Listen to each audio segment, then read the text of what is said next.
Hello ನಮಸ್ಕಾರ, welcome back to my YouTube channel. ನಾನು ದೀಪಾ. ಎಲ್ಲರೂ ಚೆನ್ನಾಗಿದ್ದೀರಂತ ಅಂದ್ಕೊತೀನಿ. ಸೊ ಇವತ್ತಿನ ವಿಡಿಯೋ ಬಂದು ನಾನು ಕಿಚನ್ ಕ್ಲೀನ್ ಮಾಡ್ತಾ ಇದ್ದೀನಿ. ಸೊ ಮಕ್ಕಳಿಗೆ 2 ತಿಂಗಳು ರಜಾ ಕೊಟ್ಟಿದ್ರಲ್ವ, 2 ತಿಂಗಳಾಯಿತು ನಾನು ಕಿಚನ್ನು ಕ್ಲೀನ್ ಮಾಡಿಲ್ಲ, ಡಬ್ಬ ಏನೂ ಕ್ಲೀನ್ ಮಾಡಿಲ್ಲ. ಸೊ ಇವಾಗ ಗ್ರಾಸರಿ ತರಕ್ಕೆ ಡಿಮಾರ್ಟ್ಗೆ ಹೋಗಬೇಕು. ಸೊ ಹೋಗೋಕ್ಕೆ ಮುಂಚೆ ಎಲ್ಲ ಕ್ಲೀನ್ ಮಾಡಿ ಇಟ್ಕೊಂಡು ಗ್ರಾಸರಿ ತಂದಮೇಲೆ ಎಲ್ಲ ತುಂಬಿಸ್ಕೊಳ್ಳೋಣ ಅಂಥೇಳಿ ಇವತ್ತೆಲ್ಲ ಕ್ಲೀನ್ ಮಾಡ್ಕೊತಾ ಇದ್ದೀನಿ. ಸೊ ಒಂದೇ ಸತಿ ಕಿಚನ್ ಎಲ್ಲ ಕ್ಲೀನ್ ಮಾಡ್ತಾಯಿಲ್ಲ, ದಿನಕ್ಕೊಂದೊಂದು ಪೋರ್ಷನ್ನ ಕ್ಲೀನ್ ಮಾಡ್ಕೊಂಡು ಬರೋಣ ಅಂಥೇಳಿ. ಈ ಥರ ಮಾಡೋದ್ರಿಂದ ನಮಗೆ ಕಷ್ಟನೂ ಅನಿಸಲ್ಲ, ಮತ್ತು ಬೇಗನೂ ಕ್ಲೀನ್ ಮಾಡ್ಕೊಬೋದು. ನಮಗೆ ಸುಸ್ತು ಮತ್ತು ಆಯಾಸ ಈ ಥರ ಏನೂ ಇರಲ್ಲ. ಪ್ರತಿದಿನ ಕೆಲಸ ಎಲ್ಲ ಮಾಡಿ ಒಂದೊಂದು ಪೋರ್ಷನ್ ಕ್ಲೀನ್ ಮಾಡ್ಕೊಂಬಂದೆ, ಮಾಡ್ದಂಗೂ ಅನಿಸಲ್ಲ ಮತ್ತು ಕ್ಲೀನಾಗೂ ಇರುತ್ತೆ. ಹಾಗಾಗಿ ಇವತ್ತು ನಾನು ಕಬೋರ್ಡ್ ಎಲ್ಲ ಕ್ಲೀನ್ ಮಾಡಿ, ಬಾಕ್ಸ್ ಎಲ್ಲ ಕ್ಲೀನ್ ಮಾಡಿ ಇಟ್ಕೊಳ್ಳೋಣ ಅಂಥೇಳಿ ಇವತ್ತು ಕಬೋರ್ಡ್ ಕ್ಲೀನ್ ಮಾಡಿ ಎಲ್ಲ ಬಾಕ್ಸನ್ನು ಗ್ರಾಸರಿ ಎಲ್ಲ ತುಂಬಬೇಕು. ಡಿಮಾರ್ಟ್ಗೆ ಹೋಗಿ ತರೋಕ್ಕೆ ಮುಂಚೆ ಎಲ್ಲ ಕ್ಲೀನ್ ಮಾಡಿ ಇಟ್ಕೊಳ್ಳೋಣ ಅಂತ. ನಾನು ಯಾವ ಥರ ಪ್ರತಿದಿನ ಕ್ಲೀನ್ ಮಾಡ್ಕೊತೀನಿ ಅಂದರೆ, ನಾನು 2 ತಿಂಗ್ಳಿಗೆ 3 ತಿಂಗ್ಳಿಗೆ ಗ್ರಾಸರಿ ತರೋದು. ಸೊ ಗ್ರಾಸರಿ ತಂದಾಗ ಬಾಕ್ಸಿಗೆ ಎಷ್ಟು ಹಿಡಿತೋ ಅಷ್ಟನ್ನು ಫಿಲ್ ಮಾಡಿ ಇಟ್ಟಿರ್ತೀನಿ. ಅದೇನು ಖಾಲಿ ಆದಮೇಲೆ ಮತ್ತೆ ಬಾಕ್ಸ್ ಎಲ್ಲ ಕ್ಲೀನ್ ಮಾಡಿಕೊಂಡು ಮತ್ತೆ ಗ್ರಾಸರಿ ತುಂಬ್ತೀನಿ. ಹಾಗಾಗಿ 2 ತಿಂಗಳಿಂದ ಸ್ಕೂಲ್ ರಜೆ ಇರೋದ್ರಿಂದ ನಾನು ಡಿಮಾರ್ಟ್ಗೂ ಹೋಗಲ್ಲ, ರೇಷನು ತಂದಿಲ್ಲ, ಏನಿಲ್ಲ. ಏನೇನಿತ್ತು ಎಲ್ಲ ಖಾಲಿ ಮಾಡೋಣ ಅಂತ ಎಲ್ಲ ಖಾಲಿ ಮಾಡ್ಕೊಂಡು ಕೂತಿದ್ದೆ. ಎಲ್ಲ ಗ್ರಾಸರಿನೂ ಖಾಲಿಯಾಗಿತ್ತು, ಎಲ್ಲ ಡಬ್ಬನೂ ಖಾಲಿಯಾಗಿತ್ತು. ಹಾಗಾಗಿ ಎಲ್ಲನೂ ಕ್ಲೀನ್ ಮಾಡಿ, ಮತ್ತು ಮೊನ್ನೆ ನಾನು ದೇವಸ್ಥಾನಕ್ಕೆ ಹೋಗಿದ್ನಲ್ಲ, ಅಲ್ಲಿ ಮಸಾಲ ಐಟಮ್ ಎಲ್ಲ ತಂದಿದ್ದೆ. ಸೊ ಅದನ್ನೆಲ್ಲ ಫಿಲ್ ಮಾಡಿ ಎಲ್ಲ ಕ್ಲೀನ್ ಮಾಡಿ ಇಟ್ಟಿದ್ದೀನಿ. ಇದೆಲ್ಲ ಮಾಡಿ ಆಮೇಲೆ ನೈಟ್ಗೆ ಬಂದು ಹೆಸರು ಕಾಳು ಮತ್ತು ಆಲೂಗಡ್ಡೆ ಮಸಾಲೆ ಸಾಂಬಾರು ಮಾಡ್ತಾಯಿದ್ದೀನಿ. ಹೆಸರು ಕಾಳು ನೆನೆಸಿಟ್ಕೊಂಡಿದ್ದೆ, ಅದಕ್ಕೆ ಆಲೂಗಡ್ಡೆ ಹಾಕಿ ಒಂದು ಸ್ವಲ್ಪ ಉಪ್ಪಾಕಿ ಬೇಯಿಸ್ಕೊತಾ ಇದ್ದೀನಿ. ರುಬ್ಬೋದಕ್ಕೆ ಮಸಾಲ ಬಂದು ನಾನು ಈರುಳ್ಳಿ, ಟೊಮೊಟೊ, ಬೆಳ್ಳುಳ್ಳಿ, ಚಕ್ಕೆ, ಲವಂಗ, ಒಂದು ಸ್ವಲ್ಪ ಎಣ್ಣೆ ಹಾಕಿ ಎಣ್ಣೆಯಲ್ಲಿ ಫ್ರೈ ಮಾಡಿ ಇಟ್ಕೊಂಡಿದ್ದೀನಿ. ಸೊ ಇದ್ರ ಜೊತೆಗೆ ಬಂದು ಕಾಯಿ, ಕೊತ್ತಂಬರಿ ಸೊಪ್ಪು, ಪುದೀನ ಮತ್ತು ಗಸಗಸೆ, ಕಡಲೆಪಪ್ಪು, ಮಸಾಲ, ಖಾರದ ಪುಡಿ ಇಷ್ಟೂ ಹಾಕಿ ಗ್ರೈಂಡ್ ಮಾಡಿಕೊಂಡು ಏನು ಹೆಸರು ಕಾಳು ಆಲೂಗಡ್ಡೆ ಬೇಯಿಸ್ಕೊತಾ ಇದ್ದೀನಿ, ಅದಕ್ಕೆ ಮಸಾಲ ಆ್ಯಡ್ ಮಾಡಿಕೊಂಡು ಆವಾಗೆ ಉಪ್ಪು ಹಾಕ್ಕೊಂಡಿದ್ದೀನಿ. ಮತ್ತು ಉಪ್ಪು ಖಾರ ಎಲ್ಲ ಕರೆಕ್ಟಾಗೈತೆ ಅಂತ ಚೆಕ್ ಮಾಡಿಕೊಂಡು ಚೆನ್ನಾಗಿ ಕುದಿಸ್ಕೊಂಡು ಒಂದೊಳ್ಳೆ ಒಗ್ಗರಣೆ ಕೊಟ್ಟರೆ ಮಸಾಲೆ ಸಾಂಬಾರು, ಹೆಸರು ಕಾಳು ಆಲೂಗಡ್ಡೆ ಸಾಂಬಾರು ತುಂಬಾ ಚೆನ್ನಾಗಿರುತ್ತೆ, ಮುದ್ದೆ, ಅನ್ನ, ಚಪಾತಿ ಎಲ್ಲದಕ್ಕೂ. ಸೊ ಇದು ಮತ್ತೆ ಇನ್ನೊಂದು ದಿನದ ವಿಡಿಯೋ. ಈ ಪೋರ್ಷನ್ನ ಕ್ಲೀನ್ ಮಾಡಿ ಈ ಥರ ಜೋಡಿಸ್ಕೊಂಡಿದ್ದೀನಿ. ನಾನು ಇದನ್ನು ತೆಗೆದಿದ್ದು ಕ್ಲೀನ್ ಮಾಡಿದ್ದು ವಿಡಿಯೋನ ಶೇರ್ ಮಾಡ್ಕೊಳಿಲ್ಲ. ನಾನು ವಿಡಿಯೋ ಮಾಡ್ಕೊಬೇಕನ್ನೋದೇ ಮರ್ತೋದೆ. ಎಲ್ಲ ಕ್ಲೀನ್ ಮಾಡಿ ಜೋಡಿಸಿದ್ದಾದಮೇಲೆ ತೋರಿಸ್ತಾ ಇದ್ದೀನಿ.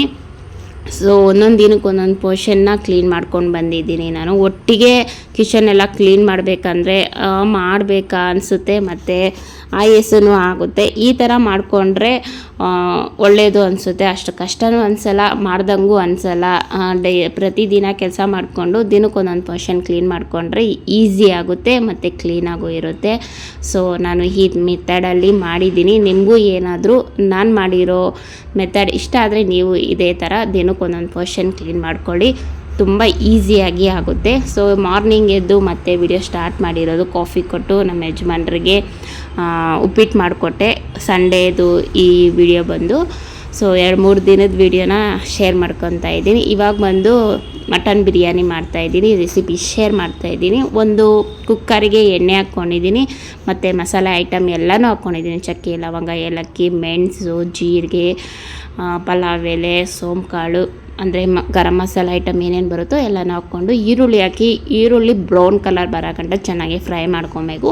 ಆಮೇಲೆ ಪುದೀನ ಸೊಪ್ಪು ಮತ್ತು ಮೆಂತ್ಯ ಸೊಪ್ಪು ಬರುತ್ತಲ್ವ ಅದು, ಆಮೇಲೆ ಪುದೀನ, ಕೊತ್ತಂಬರಿ, ಮೆಂತ್ಯ ಸೊಪ್ಪು ಈ ಮೂರನ್ನು ಸಣ್ಣದಾಗಿ ಕಟ್ ಮಾಡಿಕೊಂಡು ಇದನ್ನು ಎಣ್ಣೆಯಲ್ಲಿ ಚೆನ್ನಾಗಿ ಫ್ರೈ ಮಾಡ್ಕೊಬೇಕು. ರುಬ್ಬೋದಕ್ಕೆ ಬಂದು ಶುಂಠಿ, ಬೆಳ್ಳುಳ್ಳಿ ಪೇಸ್ಟು ಮತ್ತು ಹಸಿಮೆಣ್ಸಿನ್ಕಾಯಿ ಮೂರನ್ನು ನಾನು ಗ್ರೈಂಡ್ ಮಾಡಿ ಹಾಕ್ಕೊತಾ ಇದ್ದೀನಿ. ಸೊ ಎಲ್ಲ ಮಸಾಲೆನೂ ಹಾಕ್ಕೊಂಡು ಚೆನ್ನಾಗಿ ಎಣ್ಣೆಯಲ್ಲಿ ಫ್ರೈ ಮಾಡ್ಕೊಬೇಕು. ಹಸಿ ವಾಸನೆ ಹೋಗಿ ಘಮ ಬಿಡಬೇಕು, ಅಲ್ಲಿ ಗಂಟೆ ಚೆನ್ನಾಗಿ ಫ್ರೈ ಮಾಡಿಕೊಂಡ್ರೆ ಚಿಕನ್ ಬಿರಿಯಾನಿ ಆಗಲಿ ಮಟನ್ ಬಿರಿಯಾನಿ ಆಗಲಿ ತುಂಬ ಟೇಸ್ಟಿಯಾಗಿ ಬರುತ್ತೆ. ಸೊ ಇವಾಗ ನಾನು ಒಂದು 3 ಟೊಮೊಟೊ ಕಟ್ ಮಾಡಿ ಹಾಕ್ಕೊತಾ ಇದ್ದೀನಿ. ಇದನ್ನು ಹಾಕಿ 1-2 ನಿಮಿಷ ಫ್ರೈ ಮಾಡಿಕೊಂಡು ಆಮೇಲೆ ನಾನು ಮಟನ್ ಹಾಕ್ಕೊತಾ ಇದ್ದೀನಿ.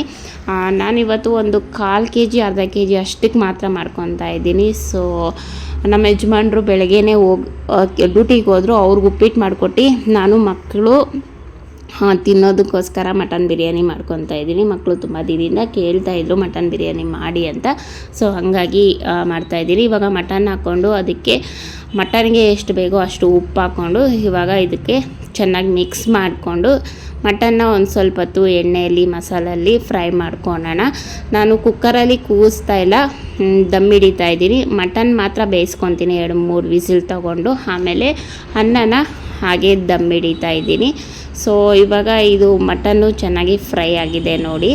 ಇವಾಗ ಒಂದು ಸ್ವಲ್ಪ ಮಸಾಲೆ ಆ್ಯಡ್ ಮಾಡ್ಕೊಳ್ಳೋಣ. ಒಂದು ಅರ್ಧ ಸ್ಪೂನು ಧನಿಯಾ ಪುಡಿ ಹಾಕ್ಕೊತಾ ಇದ್ದೀನಿ. ಮತ್ತು ಖಾರಕ್ಕೆ ಹಸಿಮೆಣ್ಸಿನ್ಕಾಯಿ ರುಬ್ಬೋ ಟೈಮಲ್ಲಿ ಹಾಕಿರೋದ್ರಿಂದ ನೋಡಿಕೊಂಡು ಖಾರದ ಪುಡಿ ಹಾಕ್ಕೊಳ್ಳಿ.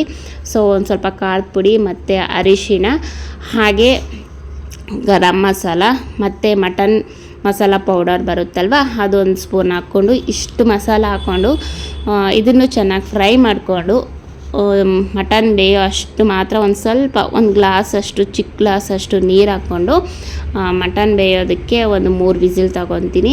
3 ವಿಸಿಲ್ ಆದಮೇಲೆ ಅಕ್ಕಿ ಒಂದು ಸೈಡಲ್ಲಿ ನಾನು ನೆನೆಹಾಕಿದ್ದೀನಿ. ನಾನು ನಾರ್ಮಲ್ ಅಕ್ಕಿಯಲ್ಲಿ ಮಾಡ್ತಾ ಇರೋದು, ಅಂದರೆ ಸಣ್ಣ ಅಕ್ಕಿಯಲ್ಲಿ, ಸೋನಾ ಮಸೂರಿ ಅಂತಾರಲ್ವ ಆ ಅಕ್ಕಿಯಲ್ಲಿ ಮಾಡ್ತಾಯಿದ್ದೀನಿ. ಅದನ್ನು ಈಗ ವಿಸಿಲ್ ಬರೋ ಅಷ್ಟರಲ್ಲಿ ಒಂದು ಸ್ವಲ್ಪ ಹೊತ್ತು ನೆನೆಸ್ಕೊತಾ ಇದ್ದೀನಿ. ಸೊ ಇದು ವಿಸಿಲ್ ಬಂದಿದ್ದಾದಮೇಲೆ ಇದಕ್ಕೆ ಅಕ್ಕಿ ಹಾಕ್ಕೊಂಡು, ಅಕ್ಕಿ ಎಷ್ಟು ಹಾಕ್ಕೊಂಡಿದ್ದೀರೋ ಅಷ್ಟು ನೀರು ಹಾಕ್ಕೊಂಡು ಚೆನ್ನಾಗಿ ದಮ್ ಇಡ್ಕೊತೀನಿ. ಸೊ ತುಂಬ ಈಸಿಯಾಗಿ ಸಿಂಪಲ್ಲಾಗಿ ಟೇಸ್ಟಿಯಾಗಿ ಮಟನ್ ಬಿರಿಯಾನಿ ಈ ಥರ ಮಾಡ್ಕೊಂಡಿದ್ದೀನಿ. ನಿಮಗೂ ಏನಾದರೂ ಈ ರೆಸಿಪಿ ಇಷ್ಟ ಆದರೆ ನೀವು ಇದೇ ಮೆಥಡಲ್ಲಿ ಮಾಡಿ ನೋಡಿ. ತುಂಬಾ ಚೆನ್ನಾಗಿರುತ್ತೆ. ಟೇಸ್ಟ್ ಅಂತೂ ವಾವ್ ಅನಿಸುತ್ತೆ, ಅಷ್ಟು ಚೆನ್ನಾಗಿರುತ್ತೆ. ಖಂಡಿತ ಒಂದು ಸತಿ ಟ್ರೈ ಮಾಡಿ ನೋಡಿ. ನೀವು ಇದೇ ಮೆಥಡಲ್ಲಿ ಮಾಡ್ತೀರಾ ಮತ್ತು ಬೇರೆ ಏನಾದರೂ ಮಸಾಲೆ ಆ್ಯಡ್ ಮಾಡ್ತೀರಾ ಅದು ಕೂಡ ಕಮೆಂಟ್ ಸೆಕ್ಷನಲ್ಲಿ ತಿಳಿಸಿ ನನಗೆ. ಸೊ ಇವಾಗ ಅಕ್ಕಿ ಹಾಕ್ಕೊಂಡು, ಅಕ್ಕಿಗೆ ಎಷ್ಟು ಬೇಕೋ ಅಷ್ಟು ನೀರು ಹಾಕ್ಕೊಂಡು, ಮತ್ತು ಮಟನ್ ಬೇಯಿಸುವಾಗ ನಾವು ಉಪ್ಪು ಹಾಕ್ಕೊಂಡಿದ್ರಿ. ಇವಾಗ ಅಕ್ಕಿ ಹಾಕಿದ್ದೀರಲ್ವ, ಅದಕ್ಕೆ ಎಷ್ಟು ಬೇಕೋ ಅಷ್ಟು ಉಪ್ಪು ಹಾಕ್ಕೊಂಡು ಚೆನ್ನಾಗಿ ಮಿಕ್ಸ್ ಮಾಡಿಕೊಂಡು ಚೆನ್ನಾಗಿ ಅನ್ನ ಬೇಯೋ ಗಂಟ ಬೇಯಿಸ್ಕೊಂಡ್ರೆ ದಮ್ ಬಿರಿಯಾನಿ ರೆಡಿ ಆಗುತ್ತೆ. ಮಟನ್ ಬಿರಿಯಾನಿ ರೆಡಿ ಆಗುತ್ತೆ. ತುಂಬಾ ಚೆನ್ನಾಗಿತ್ತು. ಸೊ ಇವಾಗ ನೋಡಿ ನಾನು ವಿಸಿಲ್ ಏನು ತಗೊಳಲ್ಲ, ಹಾಗೆ ದಮ್ ಇಡ್ಕೊತಾ ಇದ್ದೀನಿ. ಇವಾಗ ಮುಕ್ಕಾಲು ಭಾಗ ಒಂದು ಹಾಫ್ ಭಾಗ ಬೆಂದಿದೆ ಅನ್ನ. ಸೊ ಆಮೇಲೆ ದಮ್ ಇಡ್ಕೊಂಡೆ. ಫೈನಲಿ ನೋಡಿ ಬಿರಿಯಾನಿ ಈ ಥರ ಇದೆ. ತುಂಬಾ ಚೆನ್ನಾಗಿತ್ತು. ಮೇಲೆ ಏನಾದ್ರು ಒಂದು ಸ್ಪೂನಷ್ಟು ತುಪ್ಪ ಹಾಕ್ಕೊಂಡು ಚೆನ್ನಾಗಿ ಮಿಕ್ಸ್ ಮಾಡ್ಕೊಂಡಿದ್ದೀನಿ. ಮಿಕ್ಸ್ ಮಾಡಿಕೊಂಡು ಮತ್ತು ದಮ್ ಹಿಡ್ದು ಮಾಡ್ಕೊಂಡಿರೋದು. ತಳ ಕೂಡ ಅಂಟಿರಲಿಲ್ಲ, ಅಷ್ಟು ಚೆನ್ನಾಗಿತ್ತು. ಟೇಸ್ಟ್ ಅಂತೂ ವಾವ್ ಅನ್ನಿಸ್ತು. ಖಂಡಿತ ನೀವು ಇದೇ ಮೆಥಡಲ್ಲಿ ಮಾಡಿ ನೋಡಿ, ತುಂಬಾ ಚೆನ್ನಾಗಿರುತ್ತೆ. ಮನೆ ಮಂದಿ ಎಲ್ಲರೂ ಇಷ್ಟಪಟ್ಟು ತಿಂತಾರೆ. ಸೊ ಈ ಥರ ಇತ್ತು ಸಂಡೇ ದಿನ ವಿಡಿಯೋ ಬಂದು. ಸೊ ಐ ಹೋಪ್ ಇವತ್ತಿನ ವಿಡಿಯೋ ಮತ್ತು ನಾನು ಹೇಳಿರೋ ಕೆಲವೊಂದು ಟಿಪ್ಸು ನಿಮಗೆ ಇಷ್ಟ ಆಗಿದರೆ ಲೈಕ್ ಮಾಡಿ. ಇನ್ನೂ ತುಂಬ ಇಷ್ಟ ಆಗಿದೆ ಸಬ್ಸ್ಕ್ರೈಬರ್ ಮಾಡಿಕೊಂಡು ವಿಡಿಯೋ ನೋಡಿ. ಸೊ ಮತ್ತೊಂದು ವಿಡಿಯೋ ಜೊತೆ ಮತ್ತೆ ಸಿಗ್ತೀನಿ. ಅಲ್ಲಿವರೆಗೂ ಎಲ್ಲರಿಗೂ ಬಾಯ್.